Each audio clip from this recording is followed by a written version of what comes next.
청년의 포부와 패기로 대한민국 정치를 새롭게 하자. 청년의 시선 MZ세대가 말합니다. 요즘 정치.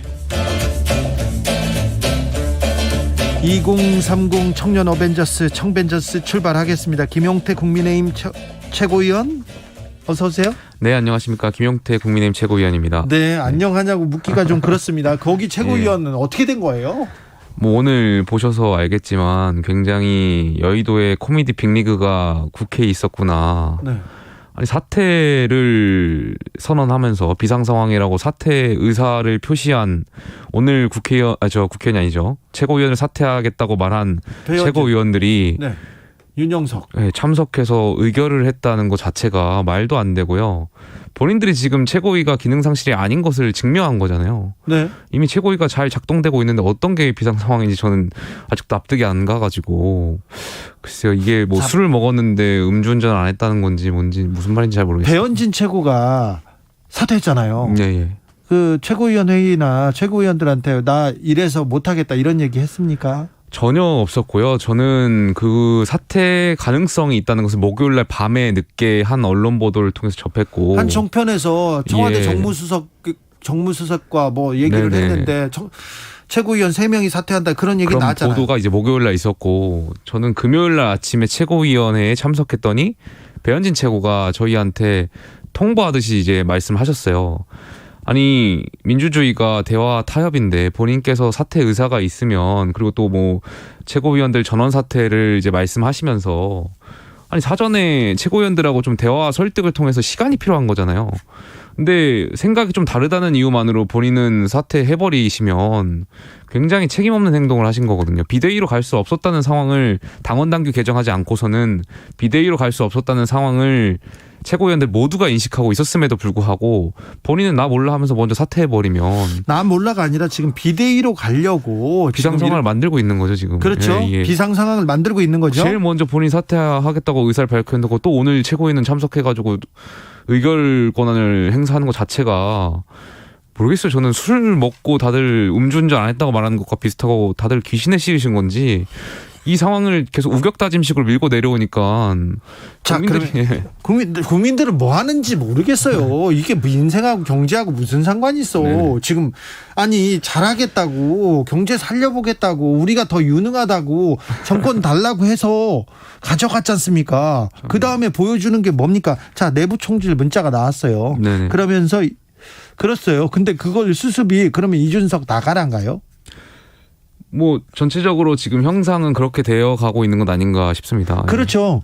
비대위를 구성한다. 비대위 구성해서 이준석 대표 복귀를 막겠다. 이게 지금 국민의힘 생각인가요? 뭐 지금 관리형 비대위냐, 뭐 어떤 비대위냐, 혁신형 비대위냐, 뭐 비대위의 성격을 가지고 계속 이야기하고 있어가지고 뭐 전체적인 건 좀 더 시간이 흘러봐야 될 것 같습니다만, 저는 이해할 수가 없어요. 비상대책위원회라는 것이 어떻게 집권 여당이 100일도 출범한 지 100일도 안 됐는데 여당이 비상대책위를 꾸리는 것 자체가 저는 헌정사에 굉장히 나쁜 선례를 남기는 거라고 보고요. 아니, 국민들은 집권 여당의 무한 책임과 안정을 원하는데 본인들이 지금 계속해서 비상 상황이라고 계속 말씀을 하고 다니시니 뭐 윤석열 정부가 실패했다고 지금 국민들께 자인하는 것도 아니고, 저는 비대위가 들어서면 안 된다고 늘 정치적으로 말씀드렸는데 지금 윤핵관이라는 분들이 자처해서 대통령과 지금 여당을 흠집내고 있는 것 같아요. 이건 진짜 10년 뒤, 20년 뒤 다시 바라봤을 때 뭐 권성동 직무대행뿐만 아니라 지금 사퇴한 최고위원들 역사와 국민이 다시 평가할 거고 분명히 죄를 짓는 행동들을 하고 있는 겁니다. 그러면 이제 앞으로 국민의힘은 어떻게 갑니까? 글쎄요, 뭐 금요일 날일지, 돌아오는 금요일일지 월요일일지 전국위랑 상임 전국위가 이제 언제 열릴지는 잘 모르겠습니다만 서병수 의장께서 오늘 전국위 개최 가능성을 말씀하셨고, 이것과 관련해서 그러면 비대위 출범을 결정하는 거예요? 전국위에서 이제 결정을 하게 되겠죠. 자, 결정하면 그럼 비대위원장 뽑고 비대위 체제로 넘어가는 건가요? 그러니까 지금 현재 당규상 비대위원장을 당대표 또는 당대표 권한대행이 임명하게 되어 있어서 지금 임명할 수 있는 주체가 없기 때문에 아마 전국위원회에서 말씀하신 대로 당원 당규를 개정하는 작업을 하겠죠. 그러면 지금 법을 고쳐가지고 비대위원장 뽑고 법을 고쳐가지고 이준석 못 돌아오게 하겠다 이런 생각인가요? 그런 형태로 흘러가고 있는 것 같습니다. 그래요? 지금 법이 구비되지 않아서 법을 만들어서 그렇게 간다. 법을 개정해서 만들겠다는 건데 말씀하신 대로 제가 당규에 보면 비상대책위원장은 그 당대표 또는 당대표 권한대행이 임명하게 되는 이유가 예. 저는 단일 지도 체제에서 비상대책위가 꾸려지는 상황은 당대표 거리 상황에 있거나 혹은 당대표가 지도 체제가 너무 안 되다 보니까 최고위원들하고 갈등이 있다 보니까 최고위원들하고 어떻게 컨트롤이 안 된다고 해서 이제 비상 상황이다. 이게 선언하면서 이제 비대위가 들어올 수 있게 된 것이 저희 당규의 정신 아닌가 생각합니다. 알겠습니다. 비상 상황, 비상 착륙, 비상입니다. 이건 비상 상황이 아니고 이상 상황이죠. 이상하죠. 예. 많이 이상합니다. 국민의힘이 비상한 상황이고 이상한 상황이어서 말이 길었습니다. 권지웅 전 더불어민주당 비상대책위원 나오셨어요? 네. 여기서 비대위원입니다. 비대위원이었죠. 그렇죠. 이번에 최고위원에 도전했는데 아깝게 좀 네. 네, 맞습니다. 쓴잔을 마셨어요. 그런데 네. 아무튼 권지웅 응원하는 사람 많고요. 청년의 꿈 응원합니다. 아, 고맙습니다. 네. 네. 권지웅이 잘 됐어야 고생하셨습니다. 되는데 예. 이렇게 좀 바른 청년들이 조금 목소리를 더 가져야 하는데 그런 생각이 있습니다. 좀 가슴이 아픕니다. 네.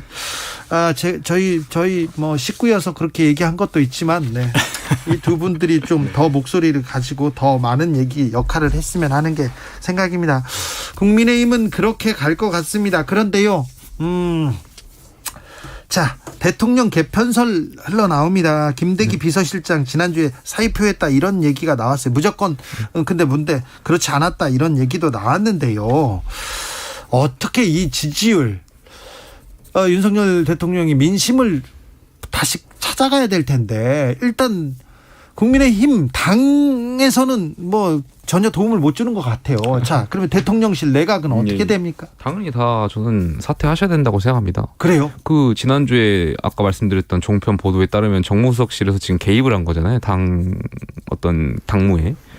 설득했다고 종용했다고 기사가 나온 것 자체가 대통령께서 당무에 개입 안 하시겠다고 늘 말씀하셨는데 정무수석실부터 지금 대통령의 뜻을 팔면서 지금 정치 개입을 하는 거잖아요. 저는 대통령실 참모들이 지금 다 자기 정치하고 있다고 생각해요. 예. 대통령 잘 모셔야 되는데 대통령 참모들이 다 자기 정치하기 바빠가지고 제대로 지금 대통령 잘 못 모시면서 지지율을 이렇게 하락시키는 거 보면 다들 정신 차려야 된다고 생각하고 네. 지지율 반등을 위해서라도 대통령실 참모들 전면 쇄신이 필요하다고 생각합니다. 그리고 그렇지 않으니까 계속 BTS 만나가지고 이상한 무례한 포즈 취하게 한 다음에 자기 사진 남기려고 사진 찍는 참모들부터 시작해서 저는 다들 정신 못 차렸다고 생각합니다. 저는 김영태 최고위원께서 말씀하신 이 부분이 좀 정상적 지적이라고 생각돼요. 네. 왜냐하면 지금 위기 상태의 핵심은 지지율 하락인데 이 지지율 하락이 물론 이제 좀 상대적인 비교긴 합니다만 대통령실의 잘못에 의해 대통령을 포함한 대통령실의 잘못이 더 큰지 국민의힘 지도부의 잘못이 더 큰지라고 물어봤을 때 저는 국민 10명 중 8명 이상은 대통령의 인식과 대통령의 판단 등이 잘못되어서 지지를 철회하게 됐다고 말하는 상황 같거든요. 그러면 여기를 바꿔야 되는 거잖아요. 네. 근데 지금 이 지지율 상승, 지지율 하락이라고 하는 위기를 극복하는 걸로 대통령실은 그대로 두고 국민의힘 지도부만 바꾼다? 그리고 그걸로 해결이 될까라고 했을 때 저는 그렇게 되지는 않을 것 같습니다. 그래서 저 이야기를 해야 물론 이제 어느 정도로 개편할 건지는 국민의힘에서 결정할 부분이겠지만 그 부분이 개선되지 않고서는 지지율 반등 쉽지 않을 것 같습니다. 지금 여기에 덧붙여서 말씀드리면 물론 지금 당의 지도체제가 불안정하게 되는 것이 그 원인이 당대표의 징계가 될 수는 있겠죠. 근데 저는 2주 동안의 어떤 책임은 권성동 직무대행한테 다 있다고 생각해요. 그분께서 여러 가지 사건을 만드셨고 지금 이렇게 또 마지막에는 내부 총질 문자를 공개되면서 어떤 본인의 책임이 있음에도 불구하고 본인은 지금 책임을 안 지려고 하고 있어요. 원내대표 당연히 사퇴하셔야죠. 어떻게 직무대행만 내려놓겠다는 말씀을 하십니까? 대통령 만약 예를 들어 사고 상황에 정말 국무총리가 자기는 직무대행 안 하고 국무총리만 유지하겠다고 하면 어느 국민께서 그걸 납득하시겠어요? 제가 지난주 금요일 날 그 권성동 원내대표한테 조속하게 직무대행 체제가 안정화돼야 되고 제가 돕겠다고 말씀드렸어요. 근데 주말에 본인이 직무대행을 내려놓을 수도 없겠지만 내려놨잖아요. 그러면은 본인이 이미 리더십을 방기한 거고 그 왕관에 쓸 무게를 견딜 수 없는 것을 국민들께 말씀드린 거거든요. 네. 이 사태를 해결하기 위해서는 뭐 대통령실 인사들의 참모들의 어떤 쇄신도 필요하지만 권성동 원내대표도 당장 지금 직을 내려놔야 된다고 생각합니다. 저는 조금 다르게 보이는데 사실은 이제 문자가 공개된 것에 1차적인 책임은 권성동 대표에게 있는 게 맞습니다. 근데 실제로 이제 국민들이 분노한 것은 그것을 공개했던 권성동 원내대표가 아니라 사실 그 내용에 있었던 이견을 내부 총질이나 하는 짓 이렇게 규정하는 윤석열 대통령의 인식이었거든요. 그러면 그것이 이제 문제이고 게다가 이제 박순애 장관을 임명한 것이 문제이고 경찰국 관련한 것을 너무 몰아붙인 게 문제의 핵심이지 않습니까? 그러면 그 의사결정을 했던 관계자들과 어떤 개편의 논의가 있어야지 그것이 아니라 또 이제 문의만 바꾸는 게 되는 거죠. 당 지도부만 바꾼다고 하는 건. 네. 저는 그렇게 보입니다. 이정옥님께서 국민들 사람 팍팍한데요. 정치권에서는 안중에도 없네요. 안중에도 없어요 보여요. 5368님 김용태 권지웅 두 젊은 정치인 정치꾼 선배들 쳐다보지 말고 다른 정치인 되어주세요 얘기합니다. 그런데요 이 얘기도 해야 되겠어요. 자 당 국민의힘 당 그렇다고 해. 자 대통령실 그렇다고 해. 자 그럼 내각은 잘 움직이고 있나? 입만 벌리면 좀 사고 같습니다. 행안부 장관 계속해서 네 지금 뭐 갈등을 좀 부추기고 있고요. 또 교육부 장관 이거 무슨 정책을 내놨는지 잘 모르겠습니다. 이번엔 또 이종섭 국방부 장관 얘기했는데 BTS가 입대하는 게 오히려 인기에 도움이 된다. 이 말은 무슨 말입니까? 도대체 모르겠어요. 저는 그 국방부 장관이 물론 이제 좋은 표현을 하려고 하다 보니까 그랬겠죠. 근데 저는 쓸데없는 표현을 하셨다고 생각해요. 당연히 법과 원칙에 따라서 군 복무를 하면 되는 것이지 지금 이러한 표현들 계속해서 국민들을 어떤 자극할 수 있는 표현이어가지고 저는 글쎄 이런 표현은 좀 본의와 다르게 좀 잘못 전달된 거 아닌가 생각되고요. 아니 본의가 뭔지도 모르겠어요. 인기에 도움이 된다. 이건 또 무슨 궤변입니까? 그러니까 이게 이제 모든 국민을 만족시킬 수 있는 입장이라고 하는 게 되게 없는 경우가 많은데 이 경우에는 둘 다를 놓치신 것 같아요. 그러니까 군복무는 이제 남성이라면 누구나 해야 된다라고 하는 원칙을 지킨 것도 아니잖아요. 왜냐하면 군복무는 시키되 해외 공연도 하게 해주겠다 이런 거잖아요. 그게 어떻게 군복무겠습니까? 그래서 그렇게 이제 원칙을 세운 것도 아니고 그렇다고 해서 이제 지금 BTS가 가지고 있는 어떤 역량이나 아니면 한국의 입장에서 좀 보호해야 될 부분에 대한 것을 옹호한 것도 아닌 게 돼버렸어요. 그래서 네. 이도저도 아닌 발언을 하신 것 같습니다. 그리고는 또 대통령실에서 또 문제가 좀 보입니다. 뭐 공사를 누구 아는 사람이 했다더라 이런 얘기도 있는데 또 건진법사 관련된 소식도 전해옵니다. 이 소식을 어떻게 전해야 될지 모르겠어요. 저는 지금 빨리 대통령실에서 그 특별감찰관을 빨리 도입해야 된다고 생각해요. 지금 대통령 관련해서 또 영부인 여사 관련해서 지금 계속해서 논란이 되고 있는 건데 이것이 뭐 전 지지율에도 영향을 미친다고 생각하고 있고요. 지금 권력이라는 것은 통제받아야 하고 또 이렇게 저희들 그 굉장히 중요한 부분이기 때문에 전 특별감찰관을 빨리 도입해서 이러한 부분을 좀 논란을 해소했으면 좋겠습니다. 그러니까 이게 지금 이때 이제 역할을 해야 될 분이 공식기관 비서관 같아요. 예. 그러니까 물론 이제 조작된 증거로 재판을 이끌었던 문제가 있었지만 이시영 검사였던 이분이 역할을 해야 되는데 전혀 역할을 못 하시는 것 같아요. 그러니까 지금 인사 라인을 이제 윤석열 정부 최측근 검사 라인으로 다 했는데 이런 문제가 발생하고 있으니까 이것이 공무를 수행한다기보다 자기 사람들을 챙기는 거 아니냐는 의혹이 계속 나오게 되는 것 같고 이것을 하루빨리 끊어내는 게 뭐 국민의 힘을 위해서도 그렇고 국민들을 위해서도 좋을 것 같습니다. 그렇죠. 지금 뭐 정부 초기지만 법사들하고 검사들 간의 알력관계, 이 법사와 검사들이 세운 나라 이런 얘기까지 나와요. 그런데 지금 어떻게 빨리 지금 조기에 좀 진화해야 될 것 같습니다. 예, 뭐 대통령실 뭐 당정에 지금 계속해서 국민들께 실망을 드리고 있는데요. 저도 오늘 이 기사를 보고 좀 당황해가지고 말씀하신 대로 빨리 이걸 끊어내는 것이 대통령과 또 국민과 국가를 위한 길임을 좀 명확히 인식했으면 좋겠어요. 근데 대통령 주변에 계속해서 권력에 아부하고 아첨하고 하려는 분들만 좀 계셔서 이분들이 이 사건의 어떤 실체나 이 위기를 잘 못 느끼시는 것 같아서 굉장히 안타깝고요. 그러니까 정부가 그 사회가 겪고 있는 문제를 풀어줘야 되는데 되려 문제를 더 만들고 있고 그 문제라고 하는 건 어떤 정책을 하기 위해서 발생할 수밖에 없는 그런 것이 아니라 그냥 내부에서 권력 다툼으로 발생하는 문제에 뒤치다꺼리 하느라 지금 너무 많은 에너지를 쓰고 있어요. 근데 지금 상황이 뭐 별 탈 없는 상황이면 모르겠는데 물가 계속 오르고 있고 뭐 20몇 년 만에 지금 최고치를 찍을 만큼의 상황인데 거기에 대한 이야기조차 할 수 없는 상황이 참 안타깝습니다. 그러니까 우리가 지금 논하는 지금 주제들이 거의 다 민생, 경제, 국민들하고는 거의 상관없는 얘기지 않습니까? 예. 이런 뉴스를 계속 보고 있어요. 국민의힘에서 지금 능력을 보여주지 못하고 있어요. 대통령실에서 실력을 보여주지도 못하고 있어요. 노력도 안 하는 것처럼 저는 보여요. 노력 하고 있는데 일각에서 말씀드린 대로 지금 계속해서 대통령을 위한 길, 그러니까 국가와 국민을 위해서 저는 윤석열 정부가 성공해야 된다고 생각하고 있는데 네. 그 성공에 대해서 사람들끼리 계속 권력 다툼을 하는 양상을 보이다 보니까 말씀하신 대로 국민들께 정말 죄송스럽게 생각하고 있고요.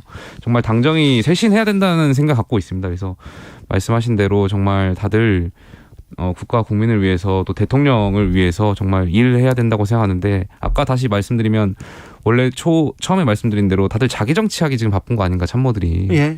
그렇게 생각하고 있고요. 진짜 대통령을 위한 길이 무엇인지는 참모들이 빨리 깨달아야 된다고 생각합니다. 그러니까 이게 좀 되게 안일한 모습이 더 국민들로 하여금 기대를 저버리게 하는 것 같은데 이번에 이제 윤석열 대통령 휴가 가는 거 관련해서 휴가 당연히 갈 수 있죠. 누가 네. 그거 가지고 뭐라 하겠습니까? 네. 근데 가서 어떻게 지내실 거냐라고 물으니까 홍보수석이 잠 많이 잘 거다. 뭐 이렇게 이야기를 해요. 물론 이제 저는 편히 쉬길 바랍니다. 당연히 휴가 가서. 근데 그냥 이제 그 전에 못 잤던 잠이나 잘 것이다. 이렇게 뭔가 홍보수석이 말한다고 하는 게 이 지금 그 한국 사회가 겪고 있는 이 문제랑은 너무 온도차가 큰 것 같아요. 그래서 뭐 그래도 어떤 이제껏 이제 업무를 하시느라 하지 못했던 부분을 좀 보완하거나 이렇게 할 것 같다라고 참모는 최소한 말해야 되는 거 아닌가 이런 생각도 듭니다. 좀 안타깝네요. 뭐 저는 대통령과 내각들이 지금 이 위기를 잘 해결할 수 있는 능력이 있다고 저는 믿고요. 저희 국민의힘이 이 당이 중심이 되어서 이 문제를 해결해야 된다고도 생각하고 있고요. 저희가 지금은 국민들께 다소 불쾌하고 또 불안한 모습을 보여드린 것도 사실이고요. 이 부분을 빨리 반성하고 성찰해서 국민들의 기대에 또 부응할 수 있도록 하겠습니다. 그런데 뭐 계속해서 이제 비대위원장 누가 되냐, 친윤계, 비윤계, 누구 또 하마평 오르고 누구는 안 된다 얘기할 거고요. 그리고 이준석 대표는 바깥에서 또 다시 얘기할 거고요. 계속 지금 도돌이표지 않습니까? 빨리 벗어나야 되는데 여기서. 그렇습니다. 예. 네. 이준석 대표는 어떻게 지내세요? 모르겠습니다. 뭐 대표랑 제가 어떤 길을 갈까요, 그럼?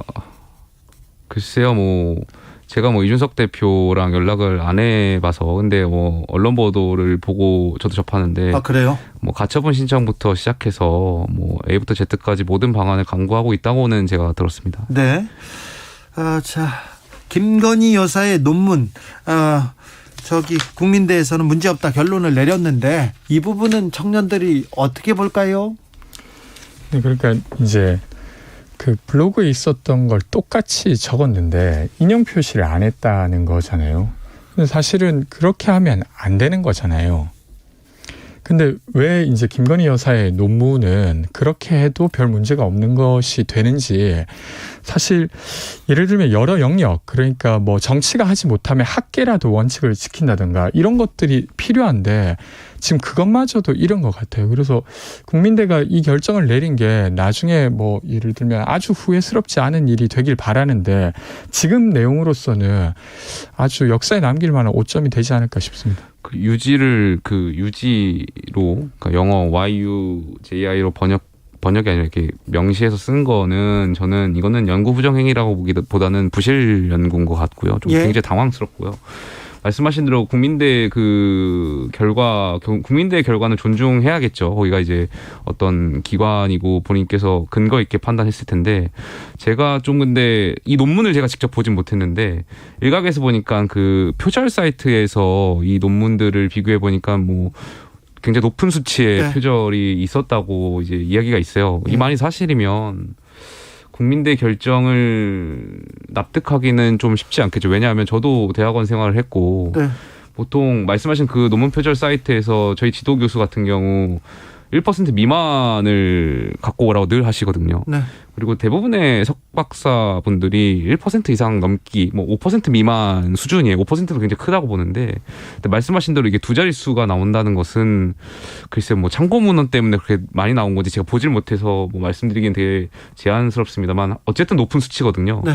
이거는 뭐 상식적으로 납득하기는 쉽지 않은 결정인 네. 것 같습니다. 속보 알려드립니다. 박순애 교육부 장관, 국민이 원치 않은 정책 폐기될 수 있어 이렇게 얘기합니다. 그래서 초등학교 만 5세 입학은 어떻게 될지 조금 이제 공론화하고 이제서야 국민의 얘기를 듣는 것 같습니다.